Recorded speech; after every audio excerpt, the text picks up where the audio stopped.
message about, which is the reason I wrote my book Laughing Gas, which was that Britain would face a choice of whether we choose to stay in Europe or cut our anchors at this time. And, you know, you might think that David Cameron is pro-Europe, but I don't believe that's the case. I believe he's orchestrated this. He was the one who set up, who brought about the European referendum in the first place. And then you've got Tony Blair, you know, representing sort of like Europe at the moment, while the Chilcot case is going on, which is disputing whether the Iraq war was legitimate. Not that Tony Blair can be prosecuted in this, because he's got immunity from this from the very start. So you've got this person that's representing Europe that we all absolutely loathe. We've got all these characters representing Europe at the moment. You know, Tony Blair was going to be the president of Europe, but was he? You know, in Europe it was an absolute joke. But Rupert Murdoch and all the tabloid papers are making us feel as if we absolutely loathe Europe at the moment, as if we want out. And this is a big part of the whole political play that's happening as a result of what's coming in here. This is much bigger than you're realising. There's a lot of people truly understand that this thing's coming in and are gearing up for it, and breaking us away from Europe is a very dangerous thing right now, because you break away from all forms of human rights if you do this right now. We head into a situation where we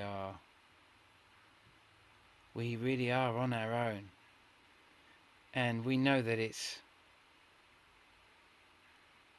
to do this because we are in fear of refugees coming into our country, when we know that these refugees are in many cases fleeing the very bombs that we've actually supplied, and a lot of conflict that we've exacerbated. We know the best solution to this is not to close our borders, but to keep our borders open, but to stop supplying weapons and stop creating wars. You know, we can look and say, did Europe do this? Did Europe do all the crimes that Tony Blair did? Did Europe do all the crimes that David Cameron did? What I consider crimes, you know, invading Libya. I think that was wrong. Just like I thought Tony Blair invading Iraq was wrong. Did Europe do those things? Was that Europe to blame? You know, you've got to ask yourself: did Europe do it? Are you being fooled here? Because guys, I'm not going to be at Glastonbury this year. You know, number one, I've been invited to go along and what have you, and get involved in the Gorilla Bar and what have you, which is a big part of what I've done for many years. But I'm not going to be doing the House of Commons because I'm not really welcome to do that. You know, I'm pretty mad at the moment, and soon to be the maddest man in this country. But I cannot contribute to a massive show that's going to be a massive distraction to this EU vote, because I see what they're doing. They're trying to distract you away from it, repulse you away from Europe. And Europe is what you won after the Second World War, after all the lobbying. That's what you finally got, a proportionally run electoral system. And all I can ask you is, if you believe in your heart it is an undemocratic process, can I ask you, hand on your heart, did you vote in that, what you call a non-democratic process? Because if you didn't vote, then I can only tell you that what you call was a non-democratic process was simply a non-democratic process for you. Europe didn't do this, guys. Tony Blair, our horrible government, David Cameron, you know, these are all, you know, you can't blame Europe for this. You're being fooled. You're being fooled. Are you serious? Are you serious, folks? There's been an explosion at a nuclear plant in France. This explosion at the EDF's Flamanville nuclear plant in northern France. Now, preliminary information we're getting is there is 5 people who have suffered smoke inhalation, and there is some other minor injuries, but no serious injuries and no casualties. There's a little bit of conflicting report there, though. So it's a fluid situation. Now, immediately they've released, authorities are saying that there is no risk of contamination, and the blast took place in the engine room of the Flamanville plant, which is 15 miles west there of across from the Channel Islands. So there's still, this is very, very, very early beginning stages of it. They said it was a ventilator that exploded outside the nuclear zone, and there is no risk of radiation or nuclear contamination. So we'll leave it there. It's a very fluid situation, early. I heard those same things at Fukushima during the earthquake. So yeah, when it comes to nuclear, I've never once heard anybody say, nuclear explosion, definite radiation contamination, everybody run. No. Okay, so it's too early, but that's the preliminary report. I'll put the link below, and we'll wait and see what comes out of that. There will be no live broadcast today, as it is a travel day. No live broadcast today. I will be doing YouTube videos later today. But tomorrow I will be broadcasting live, all right? So God bless all of you.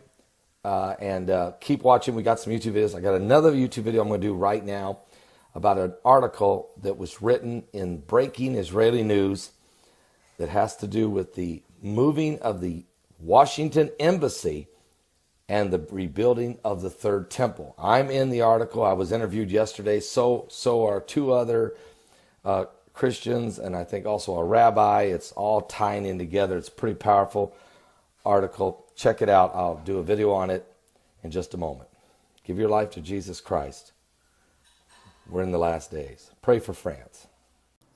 Are you serious? Are you serious? Folks, we got issues. We've got a major, mega earthquake just off the coast of El Salvador. A 7.0. Now, it was first reported at 7.2. The U.S. Geological Survey has brought it down to 7.0. It just happened about 48 minutes ago. It rattled El Salvador, the Pacific coast there, but there's no immediate reports yet of damage or injuries, but it's way too early. Way too early in that part of the world. It's just too early. They just can't get the media, they just can't get the reports out quick enough. I'd almost guarantee you we got some problems. Now, the one major concern you got to have here is a tsunami, because this thing was extremely shallow, only 10.3 kilometers, 7.0, rocking, shaking, rattling, and rolling in El Salvador. Matter of fact, reports are the possibility, there is a tsunami alert. I repeat, there is a tsunami alert. Possible waves as high as 6 feet are expected to hit the coast of El Salvador, also expected to hit the coast of Nicaragua. All right. Now, Nicaragua has also put out a tsunami alert. The quake was 92 miles off the coast of El Salvador. And also, don't forget, Nicaragua is already dealing with Hurricane Otto. What? So it has just made landfall in Nicaragua on the over there in the Caribbean coast on that side. So Nicaragua has a hurricane Otto hitting it right now, and then a potential tsunami, a 6-foot-high wave coming to the other side of the coast because of an earthquake off the coast of El Salvador. We're going to keep a close eye on all of this because this is really, really, really strange situation. I mean, you talk about rare. This is extremely rare. Matter of fact, I'm just going to do one quick update on the Hurricane Otto right now. And and just see where we stand with this thing as it's making landfall. Yes, they're now expecting life-threatening flash flooding taking place as Hurricane Otto is making landfall in Nicaragua. Possible mudslides, landslides, Nicaragua and Costa Rica. So Hurricane Otto hitting Nicaragua over on the Caribbean side, and an earthquake sending a tsunami toward Nicaragua, on the other side. Are you serious? You talk about the apocalypse. The apocalypse. I mean, that's really about what you've got going on here off the coast of El Salvador and Nicaragua. We'll continue to keep a close eye on all of this, Costa Rica as well. And there's been chaos around the world, scaffolding collapsing in China, killing 67, a car bomb in Iraq, killing 57, a car bomb in Turkey, killing 2 and injuring 33. There's been a mass shooting in Louisville, Kentucky, killing 2, wounding 4. There's outrageous fires, just wildfires burning out of control all over Israel, including the Haifa area where 60,000 people have been evacuated, and there's fires burning now in the city of Jerusalem. These are arsonists. Now it's being determined they have been set by arsonists, and Prime Minister Benjamin Netanyahu is doing everything he can, and he's asking other countries to come help him.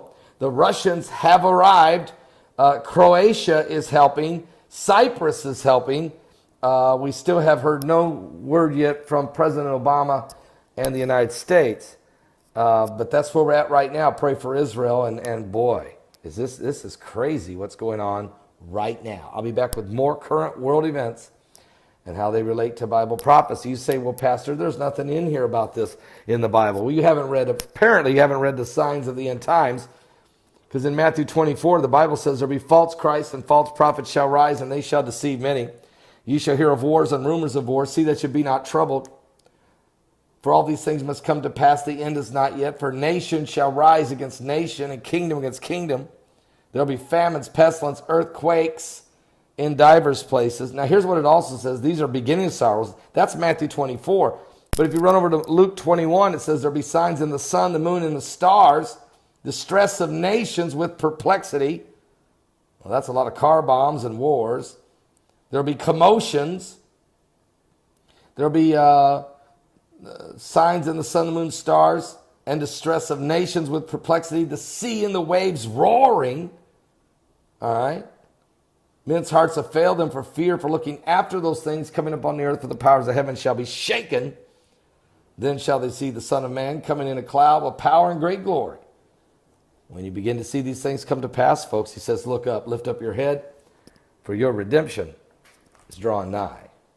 Pray for Nicaragua and El Salvador as this earthquake and tsunami alerts, 7.0 earthquake with tsunami alerts, and simultaneously Hurricane Otto, huge, it's a monster coming ashore on the other side of Nicaragua and Costa Rica. Are you serious? Give your life to Jesus Christ. This is the last days of chaos.